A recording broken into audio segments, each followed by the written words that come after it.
How you doing, guys? What do you do when you've owned your truck for a long time? 192, 194, charging 13.6. Got the AC at full bore. 356,000 miles on this truck. Take a look at it. Fan is blowing right now. Now we can show you how to properly cool your truck off after a long, hard pull across Utah or something like that, or wherever you're driving. Turn AC off. Fan will not kick off till it completely cools the oil and the coolant. Shut the AC off when you pull into the parking lot. Then right now you're sitting there with the hood popped and the fan's blowing. I mean, we got to stretch anyways, right? Remember, it's been working for 6-7 hours. Who knows how long? It'll pull it all the way down to 188, 186. What I'm doing with this procedure, because I'm trying to build as much heat because I just got burnt by a Ford oil cooler. I'm gonna get it hot, and I want all the oil to migrate to the bottom. Once it migrates up to the bottle, take the freaking bottle off, stick your finger in the bottom of it, and clean it out. So that's what I'm doing. So what do you do when you've owned your truck for a long time? I mean, you got 100-some-odd thousand miles on it, you got not a care in the freaking world. Well, it's a machine, anything can break. I was gonna shut it off just now because it's loud, but I can't because I'm trying to get the oil to the top. He's happy with the truck. We're gonna put some mirrors on it. I don't know if you guys know, we sold thousands and thousands and thousands of sets of mirrors, but I don't even want to sell them anymore. They're a pain in the butt, but we got our hands full. Maybe if somebody else.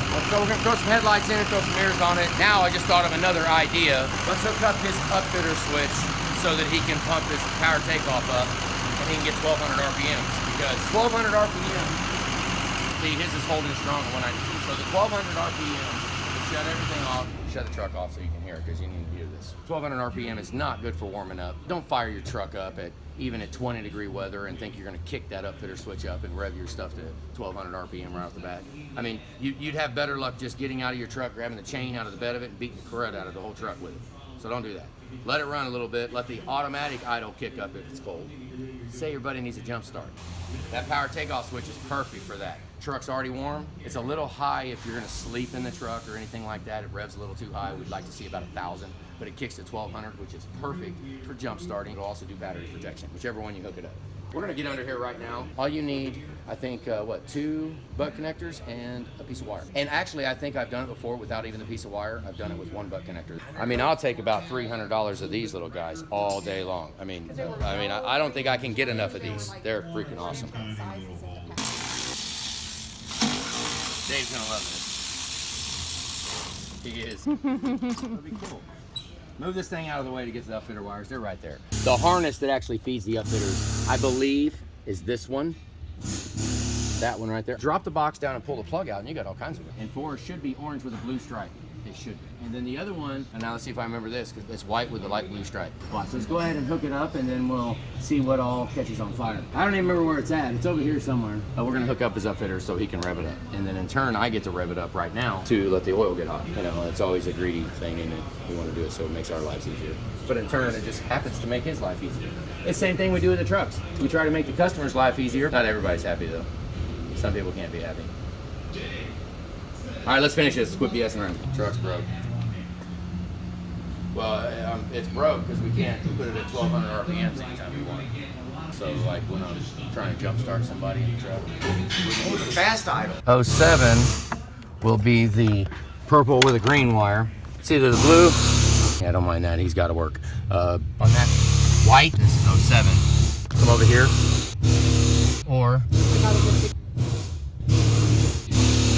Stop! Stop! I'm trying to get one goddamn sentence out and I can't. So we got that all done and now I want to bring the oil up to the top of the bottle. So we'll hit the switch. Now I can let it sit for a little bit. All right, so if you're gonna put new headlights in your truck, use some dielectric grease or something, because probably about 100% of the times the headlight connectors are gonna screw up. Oh, look at this. Yeah. Just throw a little bit in it. I might throw a little bit in the headlight too, because just never have good luck with them. This truck right here is nice and it's worth keeping. So we might as well spend a couple of bucks, a couple of minutes trying to keep it, right? The water coming out is clear. If you have an oil cooler failure, do not drain the radiator in the block drain like we do in the flushes. Go clean the bottle and then drain everything again. Sat here and looked at this for plenty long enough, so we figured we tape it off. It's not perfect. No, it don't take very long to go ahead and scuff it up real quick, throw some paint on it. Playing around on a Thursday and ain't no warranty on paint. Honestly, not too shabby. We just touched it up a little bit. Dave's gonna pull the plastic off. So we got our new headlights in. So you've owned your truck for a while and you just do a couple of little things, spend some time with it, and you might actually like your truck again, right? That's the goal.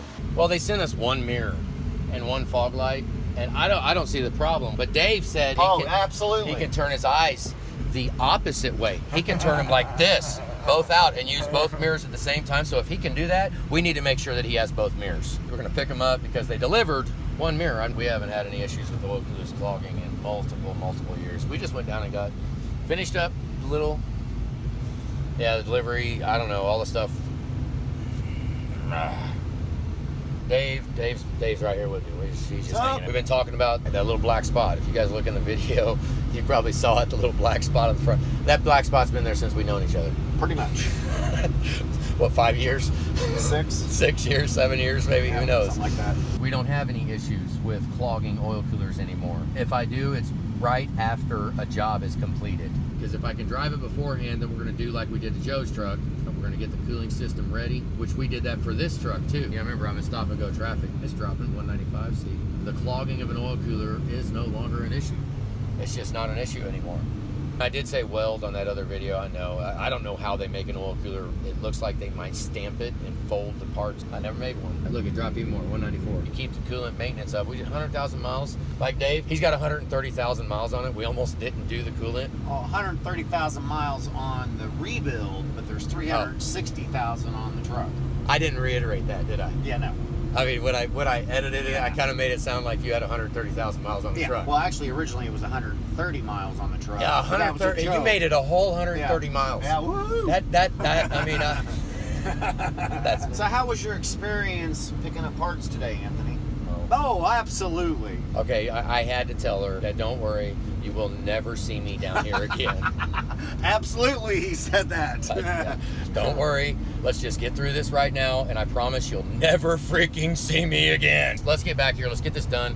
It's freaking 4:30. During normal shop life day, I have to budget to put the video together for what was done. Like the cab off, cylinder wall inspection needs to be one whole video. Cab off, all the way down to the cylinder heads off and the engine block in the frame. Whichever way it goes from there, then the next video would show whether the engine goes on the stand, if the engine stays in, the cab going down, it all put together.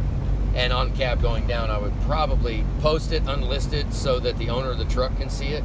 That's what's tough, is I gotta wait, get them all done, and then nothing gets posted. I mean, I have 40, 50, 60, I don't even know how many. I got a whole bunch of these jobs all done, time lapses, live videos, other videos, but I don't want to flood the heck out of everybody because there's just, and I'm still working on it. We're losing time, I'm gonna leave you alone. Let's finish this day out. We'll even have them working on their own stuff here. Put an oil cooler in it because it was ruptured. We did paint this because it has some black showing right there. We threw some mirrors on it. Put some new headlights in it. I mean, get you a little refresh. Look at his old headlights. I mean, they're horrible. Driving with those mirrors versus driving with the mirrors that come on it, completely different truck. It's not perfect, but you know what? It's cool. A little revamp. Put some fog lights in it. Dave loves the truck. Look at it. It's cool, wouldn't you? I'm definitely putting a grill on it and going in the grill. Look how good his grill looks. It's pretty good. With the bumper, we can just screw some paint on it. Truck came in, we hooked the upfitter switches up, finished the flush. This is the oil cooler warranty. There is already a ring on the degas bottle, and I think we're gonna let it ride, and then I'll just get a new bottle for it. Or we'll clean it. The bottle is where most of it's gonna accumulate as heat builds up. It'll get all liquid, it'll float to the top, and eventually it'll all accumulate in the bottle. That's what we're gonna go for. Built this engine 130,000 miles ago, and now it came back in. It took 130,000 miles to finally put these mirrors on this truck. We've been talking about it for, well, since we met. Whole different ballgame, whole different truck. Hope you likes. Have a good day, guys.